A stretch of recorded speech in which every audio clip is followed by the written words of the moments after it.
यदि तुमने अपने प्राण उस युद्ध में गवा दिए होते तो आज मेरा सर गर्व से ऊंचा होता, किंतु नहीं। तुम तो मदिरा के मद में स्वयं के जीवन को धीरे धीरे करके मार रहे हो। लज्जा आती है तुम पर साम, लज्जा आती है।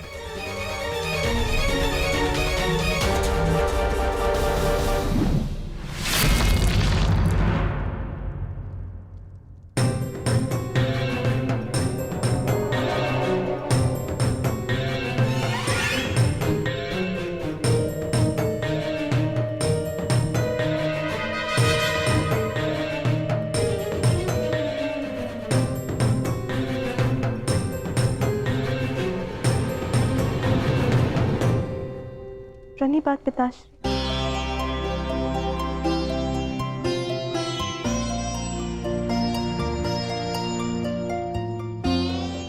पिताश्री मैं क्षमा। लक्ष्मणा, इतनी लंबी यात्रा से आया हूं पुत्री, भोजन नहीं कराओगी? जी पिताश्री।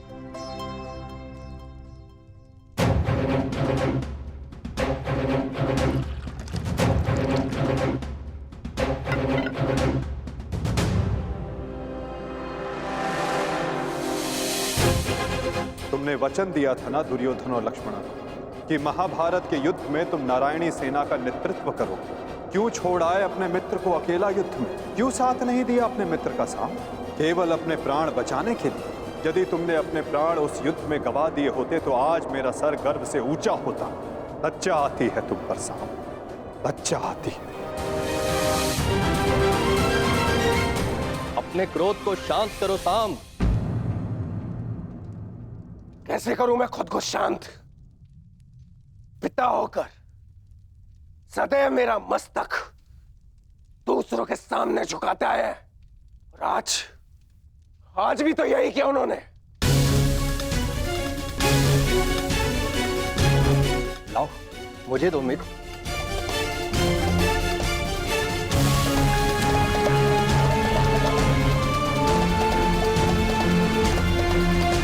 लो, पियो।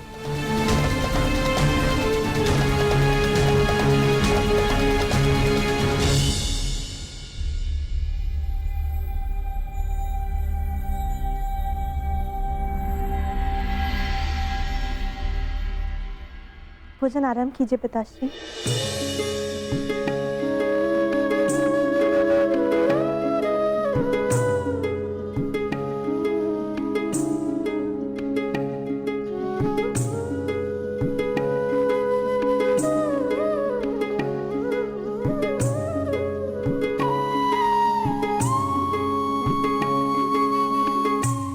पिताश्री, क्या आप मुझे मेरे पिता के विषय में कुछ बता सकते हैं? युद्ध में क्या हुआ था?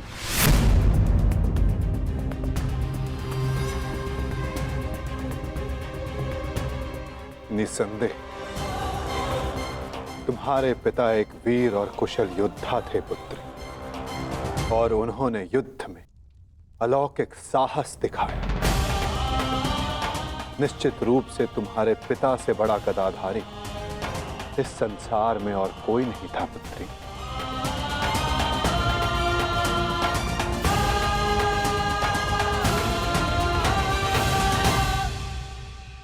यदि ये सत्य है तो उन्हें ये संसार छोड़ के क्यों जाना पड़ा पिताश्री? हमारे कर्म और हमारे चयन हमारी नियति निर्धारित करते हैं। कुछ भावों में और कुछ वस्तुओं में अधर्म का वास होता है।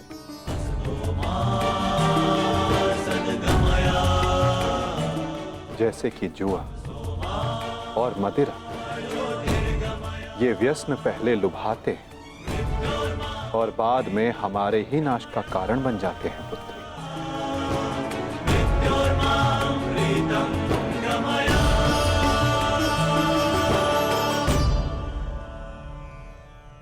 लो मित्र, पियो।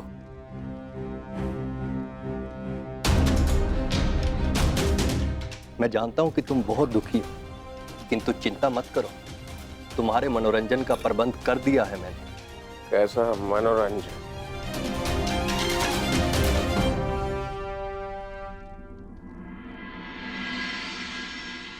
लक्ष्मणा, सदैव स्मरण रखना पुत्री, जब जब मनुष्य पर मद और जुए का प्रभाव बढ़ेगा,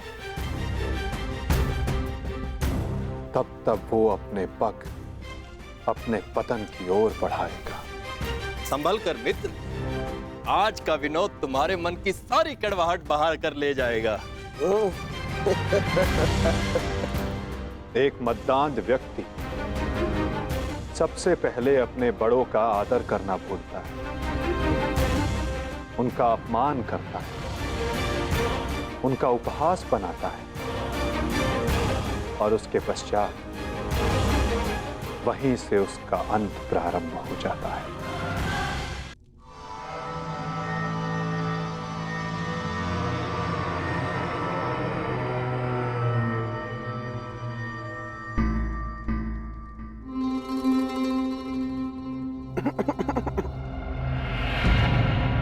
तो आप हैं महान ऋषि, सुना है महात्मा कि आप भविष्य बता सकते हैं। बड़ी प्रशंसा सुनी है आपकी। क्या जानना चाहते हो? यदि ये सत्य है तो बताइए कि इस रमणी को आगे चलकर क्या होगा, पुत्र या पुत्री?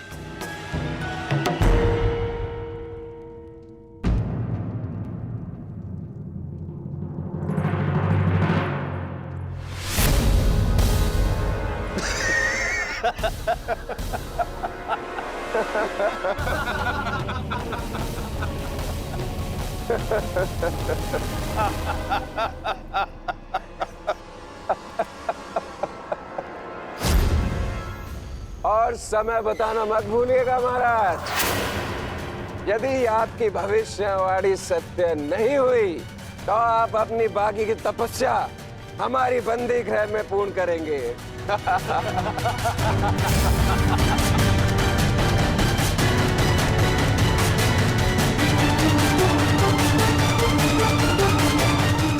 कौन क्यों है महाराज? बताइए, मेरी कोख से क्या जन्म लेगा? मदिरा के मद ने तुम्हारे भीतर के मानव को सुला दिया है मूर्ख। अब तुम केवल उस मूसल की भांति हो जिसमें कोई भावना नहीं होती। वो किसी भी वस्तु पर पड़ता है तो उसे कुचल देता है। ये लीजिए पिताश्री, ये हलवा मैंने विशेष रूप से आपके लिए बनाया है।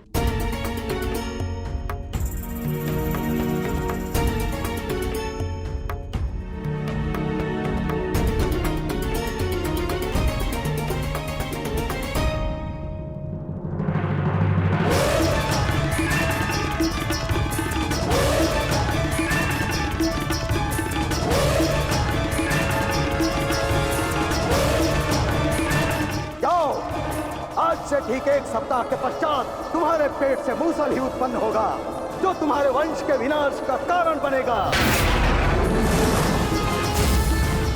जिस मदिरा के मद में तुमने मेरा अपमान करना चाहा, वो मदिरा तुम्हारे नाश का कारण बनेगी।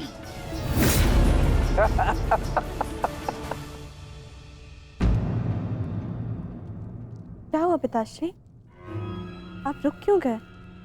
क्योंकि जिसे रुकना चाहिए था वो नहीं रुका।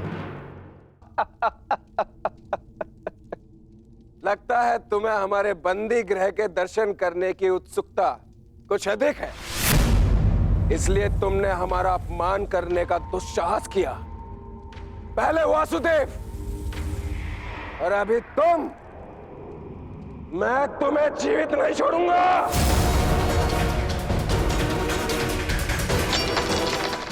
अरे ये क्या कर रहे हो मित्र? शांत हो जाओ और इनसे क्षमा मांगो ताकि अपना श्राप वापस ले ले। ये क्या कह रहे हो तुम? इस पाखंडी से क्षमा मांगू? ये एक पाखंडी है। भला कभी किसी पुरुष के कोख से कुछ जन्मते हुए देखा है? ऐसे ढोंगी साधु से डरने की कोई आवश्यकता नहीं।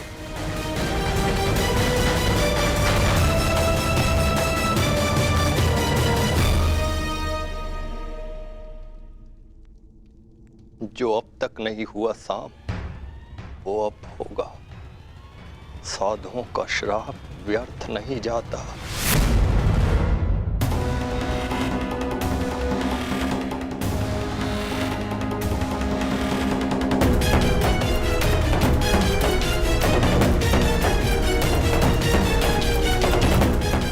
मुझे क्षमा करना पुत्री। कदाचित मैं तुम्हें कह सकता सदा सौभाग्यवती भव।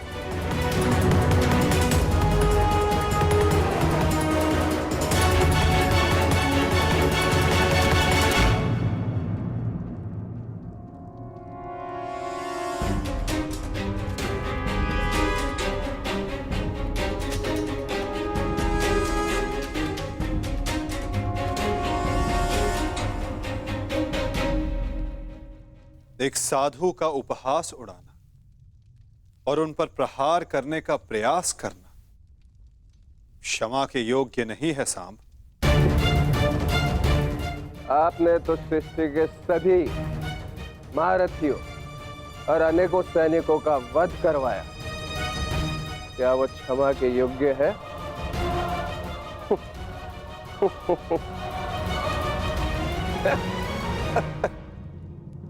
प्रतिवर्मा, तुम्हारी उपस्थिति में यह सब हुआ और तुमने सांब को रोकने का प्रयास नहीं किया।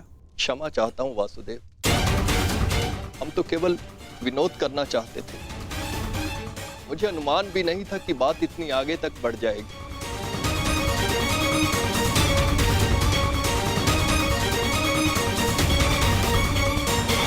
कितना समय?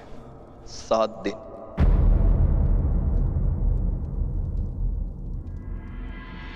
सात दिन बाद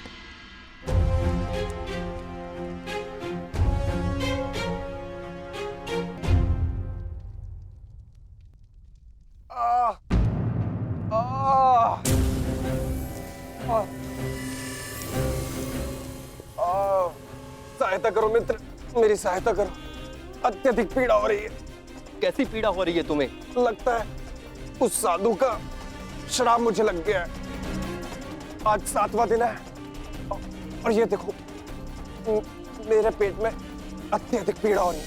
जाओ, आज से ठीक 1 सप्ताह के पश्चात तुम्हारे पेट से मूसल ही उत्पन्न होगा जो तुम्हारे वंश के विनाश का कारण बनेगा।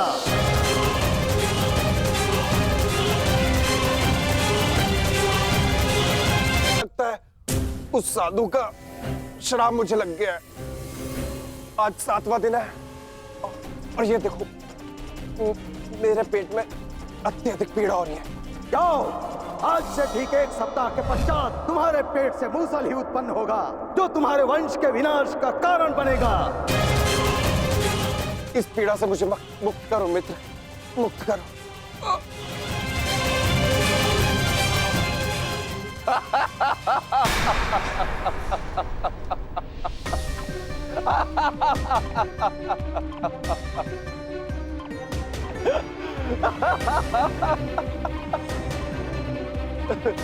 तुम कितने बड़े मूर्ख हो मित्र।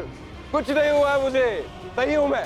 कहा था ना मैं, वो साधु एकदम पाखंडी है। हम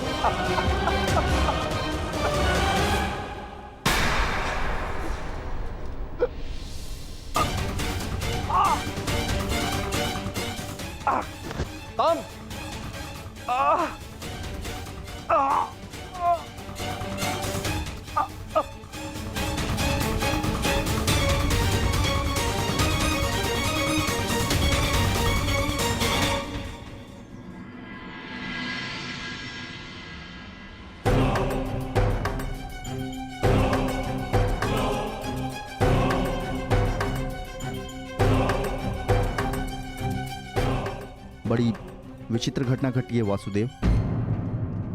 कुमार सांब के शल्य चिकित्सा के पश्चात उनके पेट से ये मूसल निकला है।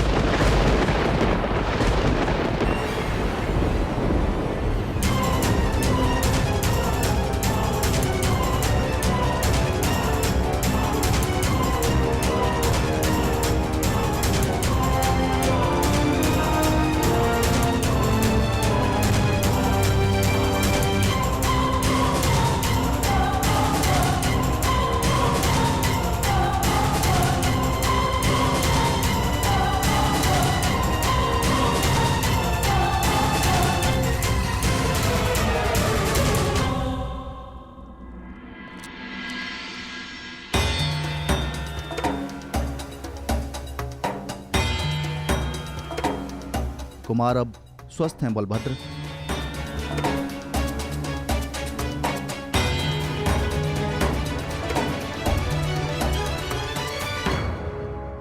देख लिया, ये उस श्राप का नहीं, ये तुम्हारे अहंकार और तुम्हारे मदिरापान का फल है। ये श्राप तो केवल एक निमित्ता है। तुम्हारे कर्मों के कारण यदुवंश का नाश जन्म ले चुका है। यदि मदिरा के मद में तुमने एक महात्मा का अपमान ना किया होता तो आज तुम्हारी यह दशा ना होती।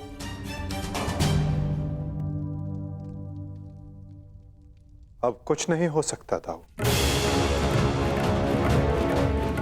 मनुष्य को अपने कर्मों का फल मिलता ही है, परंतु एक के कर्मों का फल पूरा वंश भुगते, ये नीति नहीं है। यदि अनाज के पौधों के बीज में घुन लग जाए तो वो सारी फसल नष्ट कर देते हैं दाऊ। नहीं कान्हा,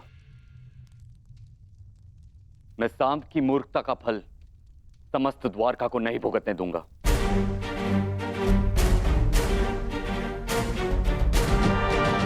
आप इस मूसल का क्या करेंगे दाऊ? श्राप था कि मदिरा पान के कारण द्वारका का नाश होगा। मैं आज ये घोषणा करता हूं कि समस्त द्वारका में किसी भी प्रकार का मद्य का उत्पादन, सेवन या बिक्री वर्जित है।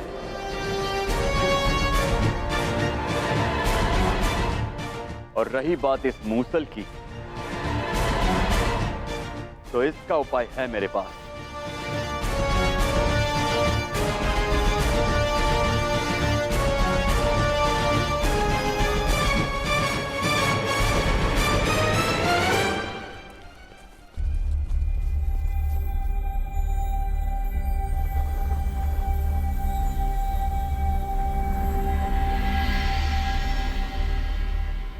आपके आदेशानुसार मूसल की भस्म बना दी गई है बालभद्र। इसे द्वारका के समुद्र तट पे बहा दो।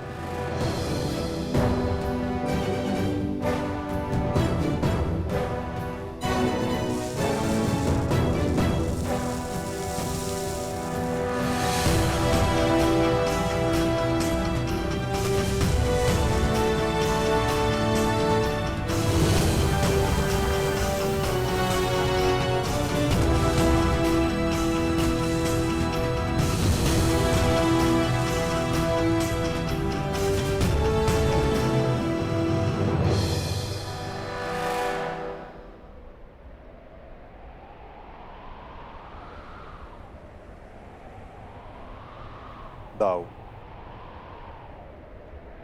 हमारे कर्म ही हमारी नियति निर्धारित करते हैं, केवल सांब के कर्म ही नहीं। कुछ श्राप हैं। मैं तुम्हें श्राप देती हूँ कि जिस प्रकार तुमने मेरे कुल का अंत किया है, उसी प्रकार तुम्हारे कुल का अंत भी होगा। और कुछ पाप भी जो द्वारिका की नियति बनाएंगे। चक्रवात से घर के धराशायी होने का भय हमेशा रहता है कृष्णा। इसका अर्थ ये नहीं कि मनुष्य अपने घर की नींव सुदृढ़ ना करे।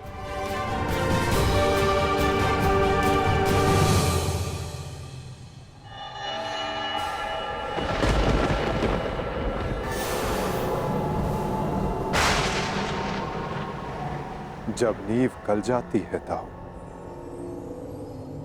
तो भवन का धराशायी हो जाना निश्चित होता है। द्वारका का अंत समीप है।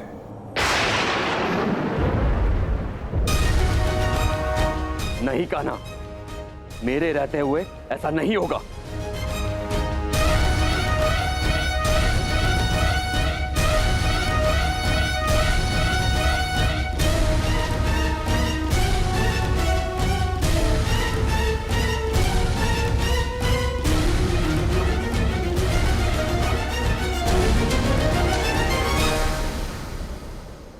समय किसी की नहीं सुनता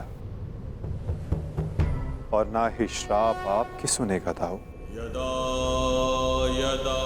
नियति ने जो चुना है हमारे लिए, हमें वो भुगतना ही होगा।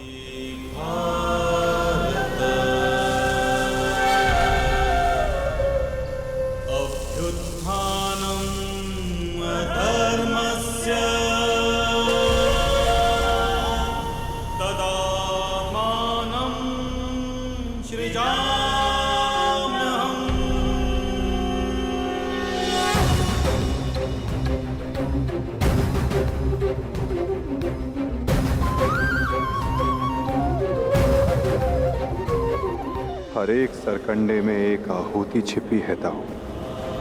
किसी की मृत्यु तो किसी की मुक्ति।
मेरा स्वप्न है कि हस्तिनापुर में एक गुरुकुल हो जहां पर बालकों की भांति बालिकाएं भी युद्ध शिक्षा में पारंगत हों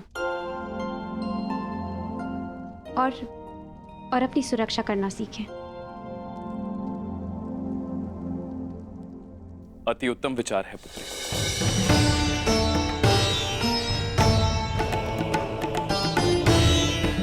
प्रणिपात, प्रणिपात, प्रणिपात।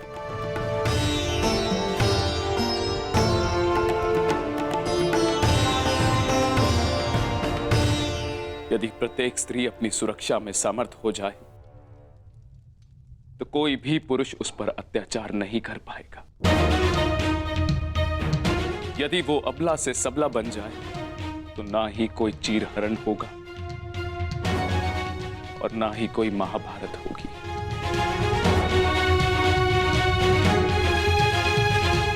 ज्येष्ठ पिताश्री, आपने स्मरण किया? हाँ पुत्र, एक महत्वपूर्ण निर्णय लिया है जो मैं तुम्हें बताना चाहता था।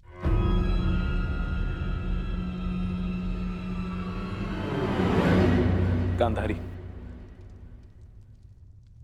जीवन का हर चरण देख लिया पुत्रों, परंतु अब वानप्रस्थ करके संन्यास ग्रहण करने का समय आ गया है।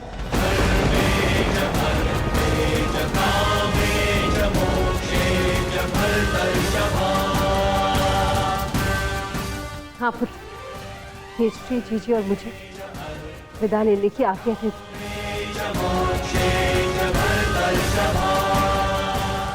प्रस्थान? किंतु अचानक ऐसे? क्या हुआ माता?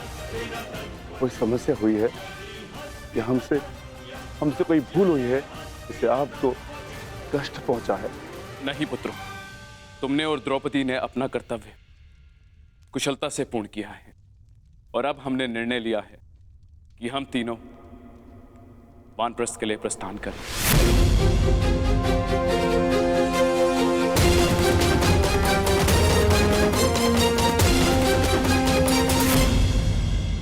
कि हम तीनों वानप्रस्थ के लिए प्रस्थान करें।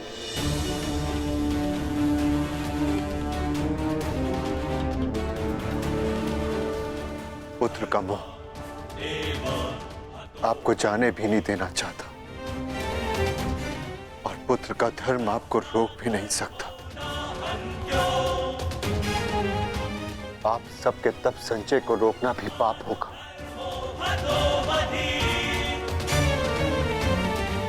आदेश दीजिए ज्येष्ठ पिताश्री,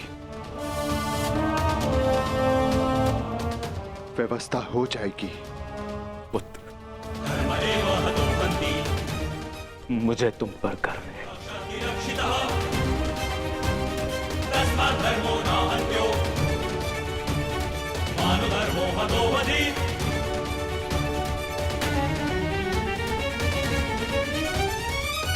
परंतु हम आपको ऐसे नहीं जाने दे सकते।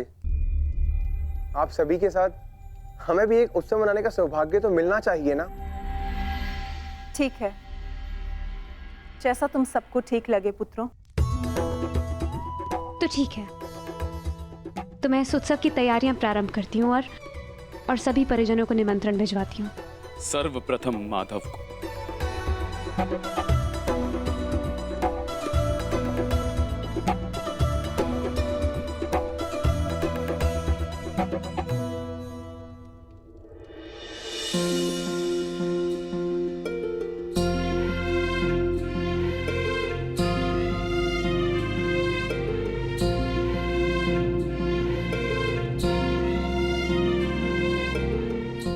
सखी ने निमंत्रण दिया है, स्वीकार करना ही पड़ेगा।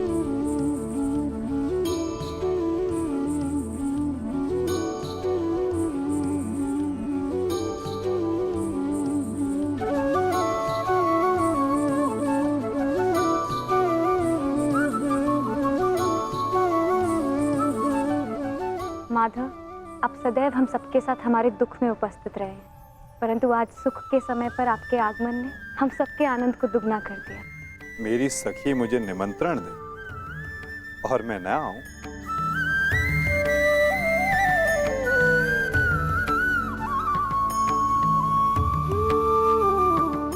तुम सबका परिश्रम स्पष्ट दिखाई दे रहा है। जब प्रेरणा देने वाला शुभ हो तो परिश्रम का फल भी शुभ ही होता है माधव। आइए माधव, अपना स्थान ग्रहण करें।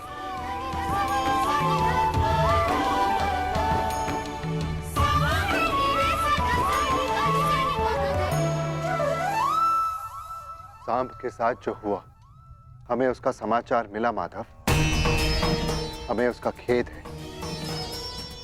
कुमार साम के शल्य चिकित्सा के पश्चात उनके पेट से ये मूसल निकला है। समय का चक्र और नियति को कोई नहीं रोक सकता धर्मराज। परंतु मुझे सदा खेद रहेगा।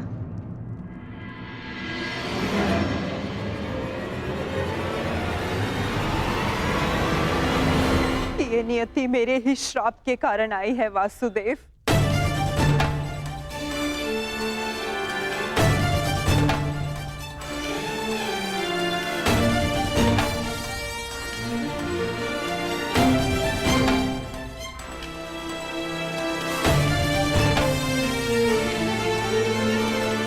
प्रणिपात राजमाता। संतोष मिला कि मेरी भूल के पश्चात भी आपका यहाँ आगमन हुआ वासुदेव। नहीं राजमाता, मैं आया क्योंकि मेरा यहाँ उपस्थित होना आवश्यक था। मुझे क्षमा कर दीजिए वासुदेव। बीते समय पर शोक मनाने से कोई लाभ नहीं। आनंदमय तो ये है कि हम सभी आने वाले नए भविष्य का स्वागत करें। कैसा भविष्य माधव? बधाई हो सम्राट, महारानी वृषाली ने पुत्र को जन्म दिया है।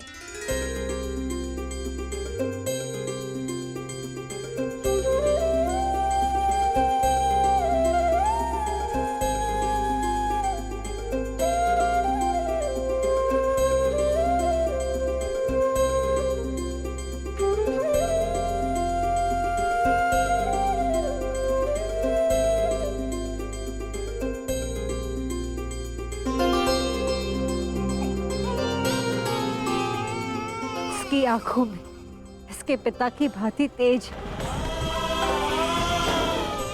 कल्याण हो। बुआ श्री, इस बालक का नामकरण कीजिए।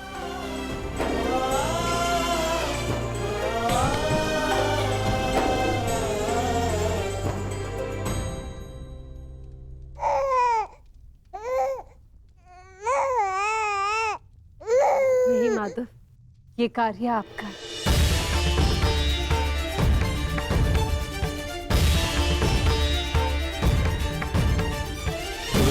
क्षमा शमोस्तेयम् शौचमिन्द्रिय निग्रहा क्षमा शमोस्तेयम् शौचमिन्द्रिय निग्रहा निर्विद्या सत्यं क्रोधो दशकं धर्मलक्षणम्।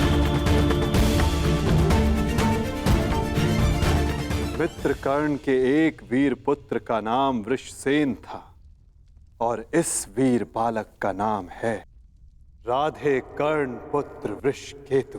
वृषकेतु, वृषकेतु, वृषकेतु।